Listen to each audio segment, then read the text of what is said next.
Here we are. Suzi Quatro, thank you very much for your time and joining us at Silver Tiger Media. My pleasure. I can't help but think, not too far from where we are, Hamer Hall, just a couple of years ago, I remember walking out of that venue. We had a time for a quick hello before you were whisked away, and I thought, wow, could this really be it? And thank heavens it wasn't. Here you are. Just wonderful. I made an error of judgment. It wasn't a bullshit Finotaur.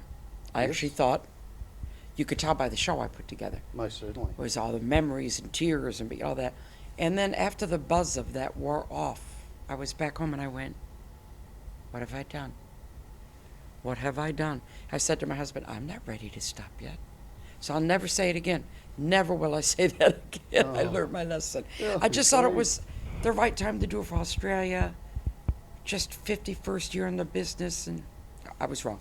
It all made sense at the time, though. Absolutely Made agree, sense at but- the time, but never again. But hopefully you feel a rejoicing, particularly on the Red Hot Summer Tour you're on at the moment. From all of your fans here in Australia, welcoming you back. How has the run on the Red Hot Summer Tour been? It's been all sold out, thousands and thousands of people. It's been absolutely superb. Look, we always love seeing you on stage with Nat, Pete, Paolo, and of course, right at the kid Johnny Salerno.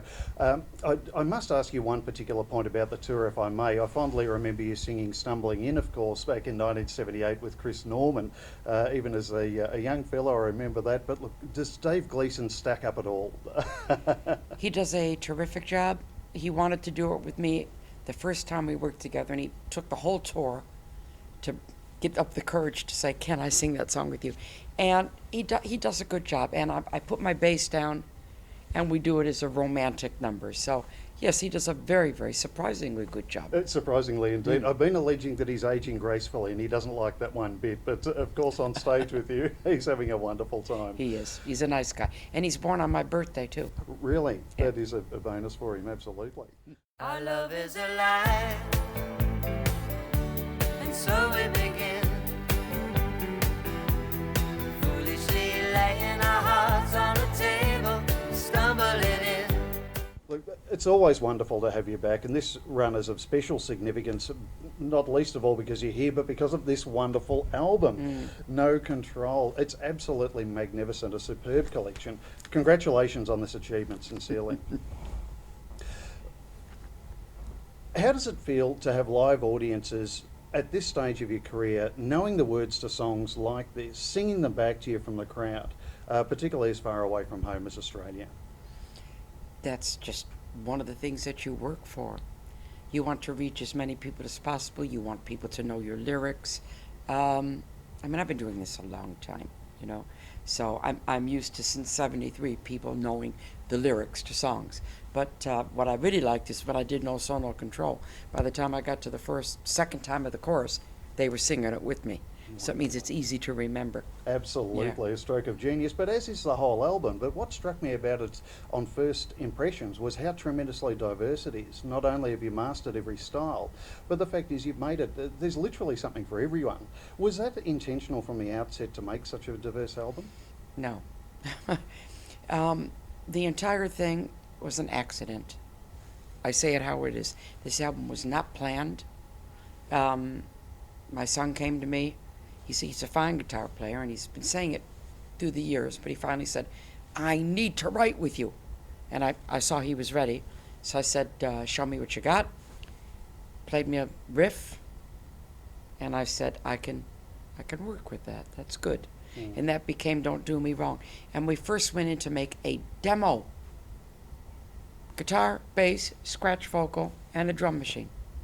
3 demos in, I said, we're making an album. Wow.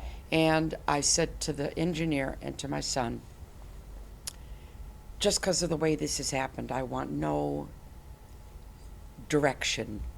I don't want any song to say, oh, let's write one of these, or no. We'll just keep writing, and what we write, that's the direction of that song. That's why there's such a diversity. I came up with this thing for easy pickings. Strange. Richard came up with the blues of strange. Strings, where the hell did that come from? So I said to them, this album has to be organic. End of story. Organic. That's remarkable. I finished a review this morning, and I think the most repeated word was organic. It Organic. literally is brilliant. It seems such a fitting tradition, though, to have a family album, considering you'll start with the Art Quattro Trio. That was my first ever gig. I was 7, and I played bongos in front of his band. How did the bass come about from bongos? I played drums, I played piano, but I was always bass orientated. I even one time put rubber bands across a broomstick and did this downstairs. So, I don't know. I am percussion orientated. Piano, bass, drums. I'm trained piano and drums, and I taught myself bass. Wow. And here you are still. The time frame that the album was written in, over what sort of time frame was it? I would say we had a little tiny break because Richard was a guitar tech for a band called Rat Boy, and Mike mixes them. So they were out for about 2 weeks. But if they hadn't been out and we just continued, I think the whole process took us 3 weeks. Wow. We wrote, we recorded, we wrote, we recorded. And then we brought in the drums, and then we brought in the keys, and we brought in the backing singers, brought in the horns. I don't know how it happened, but it happened, and it's a very natural album. To the point where when you listen to it, you can't help but reflect watching your live performances and how you always draw the crowd into having so much fun. And that's how you feel in listening to this album. It's a real album. It's got, every song has a reason for existing. Every lyric, I thought about every word I said on this. There's a lot of messages in this album. Oh, absolutely. I never had so many interviewers, and it's happened all the time. They quote my lyrics back to me. They're quoting I'm going, wow, how great is that? Even my husband, he's German. And so English is not his first language. Yeah. And he said to me, the lyrics. And I went, excuse me, what? You know, he doesn't really listen to lyrics, but he listened to these. Amazing. Which is going to be why I'm asking you some specifics about some of the tracks. I mean, my brain has gone off some weird directions, but I'll ask for some clarification if I may. Before we go there, I'm intrigued about Heart on the Line and Leopard Skin Pillbox Hat. I mean, those are two incredibly intriguing titles. Both of them bonus tracks on the LP. What are they about? Well, Leopard Skin Pillbox Hat is a Bob Dylan cover, and it's traditional. And every album I've ever made that I do at least one cover. So, and I wanted both bonus tracks to be unplugged, so really naked. Heart on the Line, I won't tell anybody who it's about, but it is about somebody. And I just was crying when I put the vocal down. And I nearly stopped singing, and then I thought, no, this is what's, again, organic. If I'm crying while I'm singing this, I'm going to let that come through, and you can hear it on the vocal. Yes. But it is about somebody, but it's my secret. But it's that realization that it's really been you all the time, not the other person. You're the one with your heart on the line. It's all about me, and this person is miles away. Wow. Yeah. That's incredible. Adds such a dimension to the tracks. But what's the sense, if there is one? I mean, you put together such a brilliant album in its fast time frame, obviously having fun doing it. Is there in fact a central theme that threads through the album? If it's not just the human condition, of course. I would say honesty. The album is honest. It's who I am. I've been around the block. I'm come back home, but I've unpacked my suitcase. And so you're enjoying an entire 55-year-long career. But honesty. Honesty and integrity. And the skill and experience shines through on this album tremendously. Was there at any point during the production of this album that you thought to yourself, now this is Richard and I's first time doing this? And were you actually at any point surprised by what you've managed to achieve?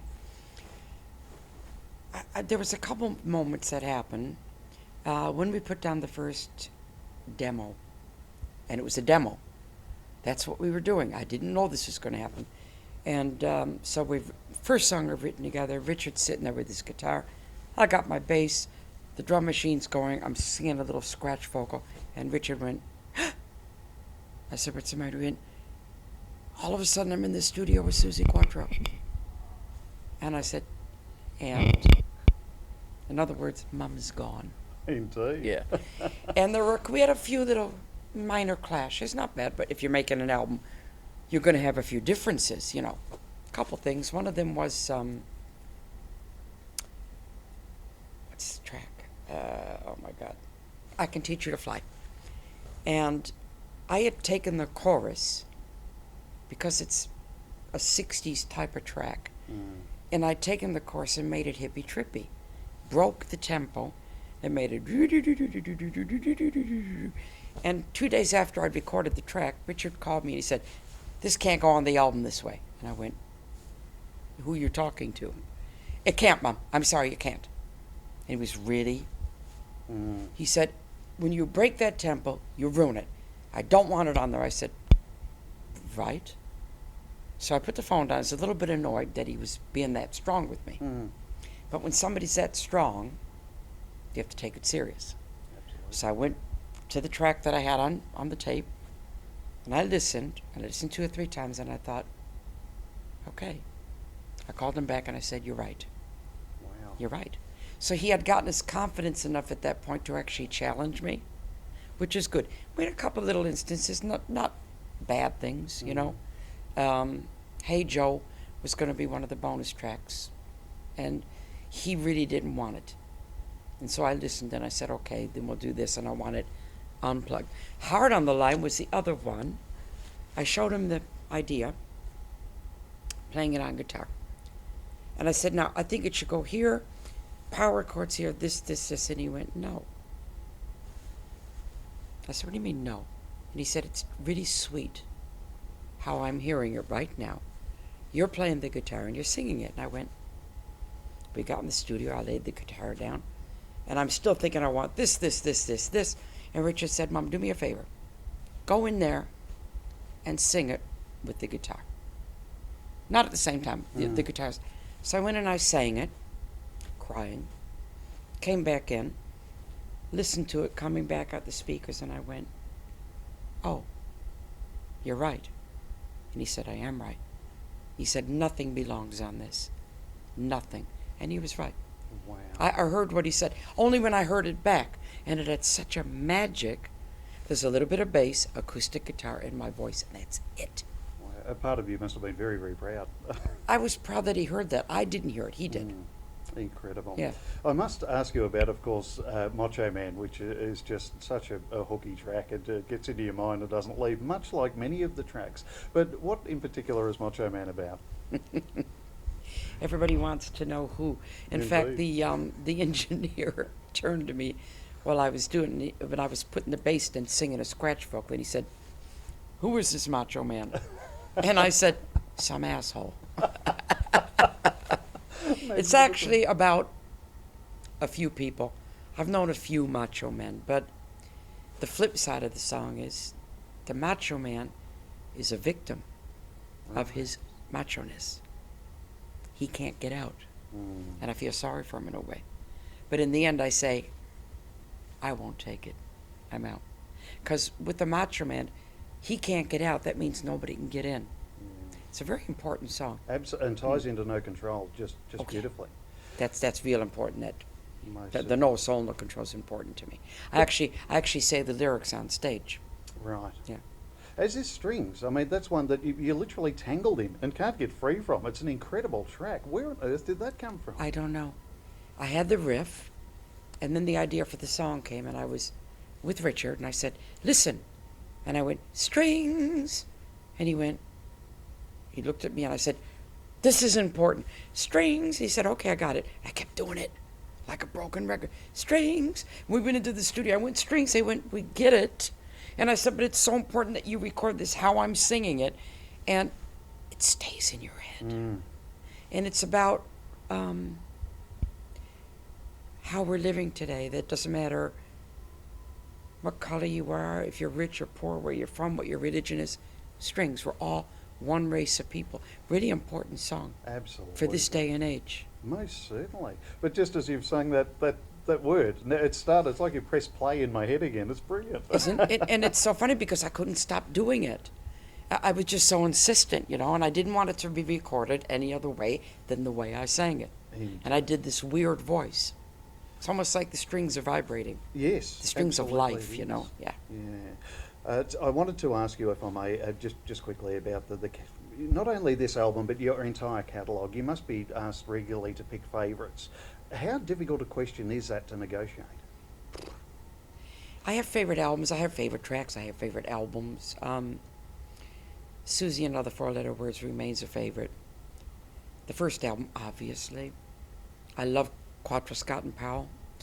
There's a track on there that I always refer to as my masterpiece, Wow, called Broken Pieces Suite. I remember. And I'll never write another track like it. I didn't think I would, but Strings comes up there. Yes. Yeah. But Broken Pieces Suite, like my husband said, it's my Bohemian Rhapsody.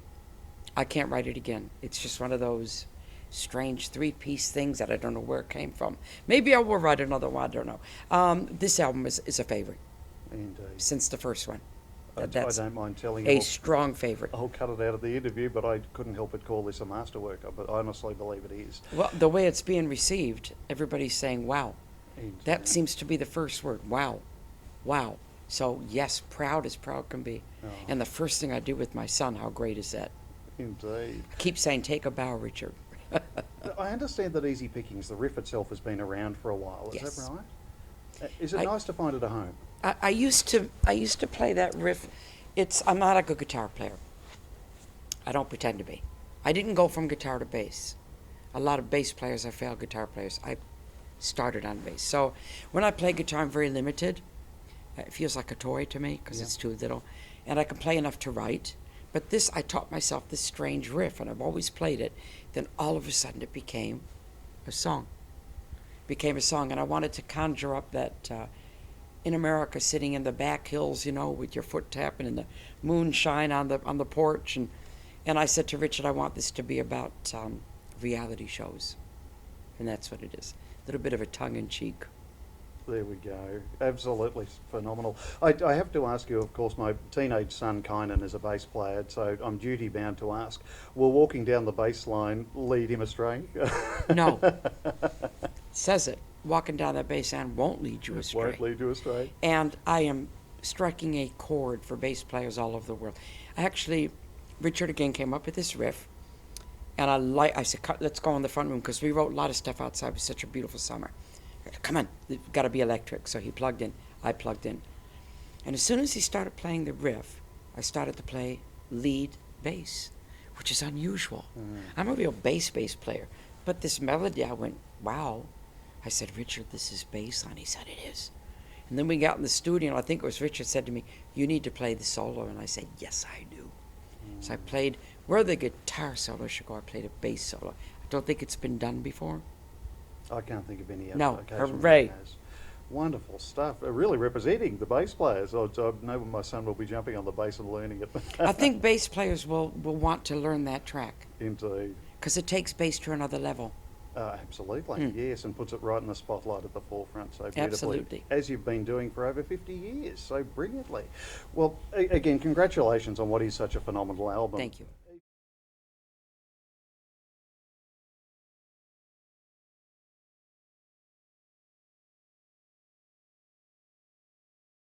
If you wouldn't mind, we have some questions from some of your fans who have been emailing in and wanting to know a variety of different Okay. things. Of course, there's always ones that we've had to sort of cull them out, but you know which ones they are.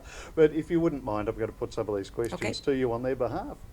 Sandra Caden Bruin from Geelong West has asked, what was the inspiration that encouraged to write your new album? It was, saying it to you, was my son. He said, he pushed, I don't know how he did it, but he pushed my Suzi Quatro button with what he thinks I am, and he pushed it, and I responded. And he said to me, I wanted to remind you who you are and see you smile. That's exactly what I did. Wow. Good question. Wonderful. Janelle West from Guildford, New South Wales has asked, do you have a favourite number or numbers that mean a lot to you? Lots. Lots and lots and lots. What comes to mind? Sometimes love is letting go. From my back to the drive album is something my mother said to me. Really means something to me. Lonely is the hardest means something to me. Broken Pieces Sweet. Pain on that album. Oh, love that song. Pain. On this one, I have so many favorites. I don't even know which is favorite. It changes from day to day. It does. Depends on my mood. Me too. And I'm Gemini, so I have lightning moods. As am I. That explains everything between the lead singer of the Screaming Jets, your good self, and me. Same birthday. There we go. I said to him, "We will not be ignored." He said, "Oh my," he started laughing. He said, "That's the truth." Wonderful chap, Dave. Harry Askikainen, and please forgive me if the pronunciation's off, has asked from Finland, when is the release date for your documentary film? I believe that is late September, early October, and it's first going to be premiered here in Melbourne. Wonderful. We're just nearing the end of it now. I just got to approve the final edit, and then we're ready to go. Wonderful news. JD It's going to be called Starling. Suzi Q. Suzi Q. Excellent. Moi. JD Starling from Georgia over in the US has asked, in the song No Soul, No Control, who are you singing who are you singing to when you sing? You can't take away my soul.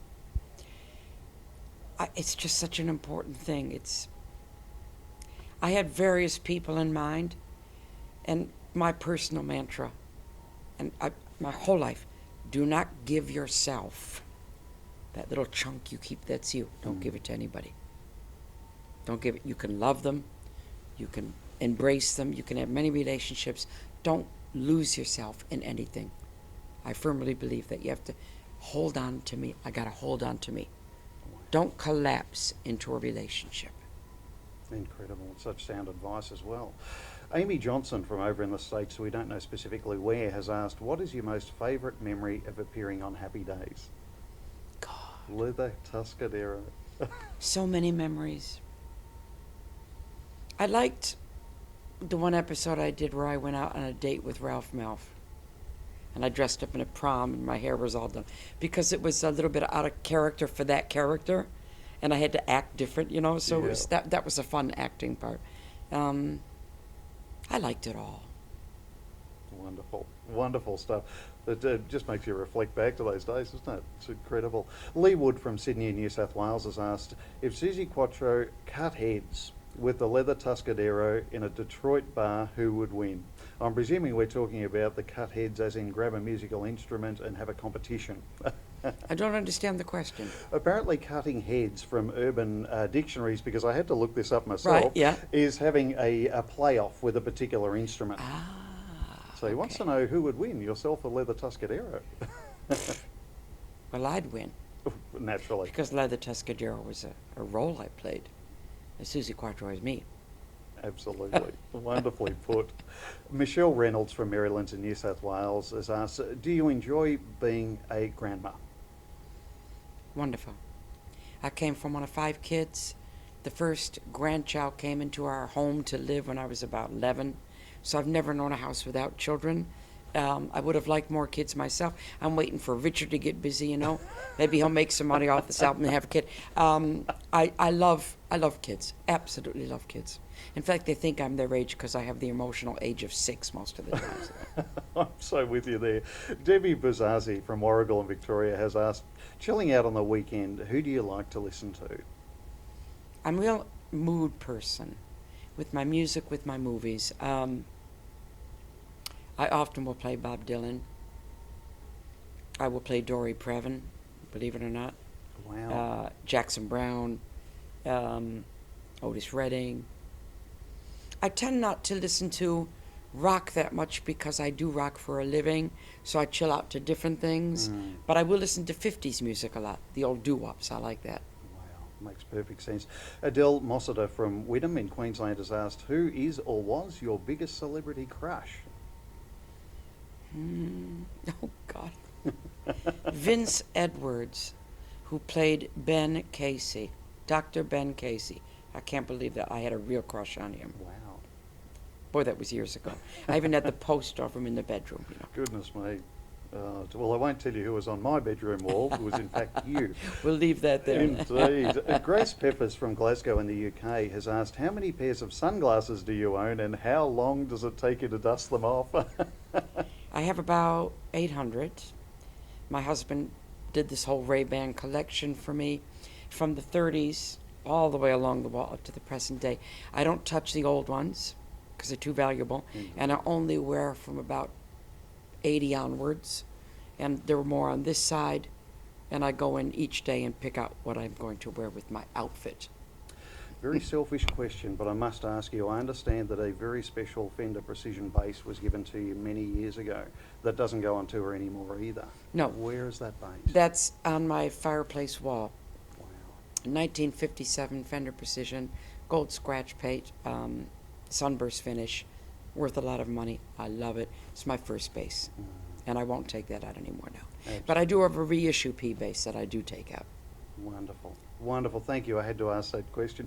Ren Noble from Maine in the US has asked, how old were you when you had the star put on your right wrist, and does it have meaning? I was 18. I was with a friend of mine. She was a bass player, and my drummer in my all-girl band and me went down to visit her and her guitar player, and she had a rose here. She talked me into going with her. I had this put on and a tulip. And then after I got divorced, I had a butterfly on my ankle. That's also one of my favorite songs, Free the Butterfly. And I came home from the trip, and I had a sleeveless shirt on, and I was washing my face, and my father came up, and he went to wipe it off. He said, take that silly thing off your shoulder. He wiped it and wiped it. I went, uh-oh, I'm in the shit here. I was in big trouble. But I did it way before it was accepted for women to do that. So once again, I was a trailblazer. Indeed. You know, girls Goodness. didn't do this. This was shock. Yes. You put a tattoo. Now they're all over their body, but these are tasteful. Oh, wonderful. And Michelle Cummins from Bendigo, as a final question, if I may, has asked you, and Michelle, you might get an interesting reply here. Are you still afraid of flying? Michelle might get told to mind her own business. I totally accept that I'm never going to like flying. I fly all the time. I fly like 150 flights a year. I think you're either born that you're fine with it, or you're born that you're not. There's not a lot you can do about it. So my best way of dealing with this now is to just accept it in myself, and it is what it is. There we go. Part of the job.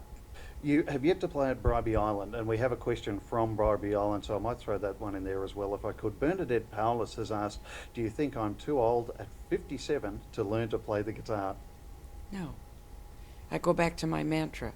Do what you feel is right. If you feel like you should learn it. Wonderful. God, don't deny yourself anything. It's over too quick. Indeed. And thank you very much to all of our contestants who put those questions to Suzi. Most Thank you, greatly everybody. Appreciated. Was there one that stood out for you at all out of that group? I think I like what does it mean? The lyric. They wanted to know what it meant. Indeed. Who was I singing it to? That's a nice Name one. no names. Indeed. But that's to everybody who ever tried to take my soul. This whole album, no control. I was creatively free. I never had so much fun in my life. Nobody told me anything to play, to sing, to do, to just creative freedom. I can recommend it. Thank you so much for your time, because you put an additional dimension on the album just with some explanations. It was already a masterful classic, or in my humble opinion, but to hear your insights into the album is tremendous. Of course, before we go, Australians still here can see you at on the 9th of March at Carryong at Mount Pleasant Parklands, on the 10th at Jacob's Well, and Harrigan's Drift Inn. Although that one's sold out, so not many people will be getting in. 16th of the 3rd at Port Macquarie, and of course 17th of the 3rd at Bribie Island. But you will be back. We've got some very special news as far as a tour towards the end of the year is concerned. Yeah, we got, I'm doing that boat thing. I'm headlining on that boat for a week around Sydney. Yes. And I don't like boats either, so I'm going to have to take those pills. And then we're doing 9 solo shows. That'll be my 2-hour show, which I like doing. Oh, absolutely. We can't wait. Of course, the 19th to the 26th of the 10th in Sydney, as you said, on Rock the Boat, which will be tremendous. Perth has been announced. Lucky Perth, Rockhampton, the Gold Coast, Melbourne on the 4th of November at the Palais Theatre will be just such a wonderful time. The 6th of the 11th at Newcastle, and the 8th of the 11th in Sydney, just to whet the appetite and know that you'll be around the major centres. Again, congratulations on what is such a brilliant album. It's thoroughly superb. Australians are really enjoying seeing you here, and of course the album is available on March 29th through SPV Steamhammer. Australians are loving having you here, seeing you around all the time, but the thought of seeing you back at the end of the year is tremendous in itself. Could I ask you, would you have a parting word for your Aussie fans here? Yes. Thank you for sticking with me all these years. Thank you for letting me be part of your life. And I will continue to be part of your life. I'm with you as long as you want me. Wonderful, and we can always show the love by buying the brand new album. Suzi, again, thank you so much for your time. It's Thank been you an so absolute much. pleasure. Thanks.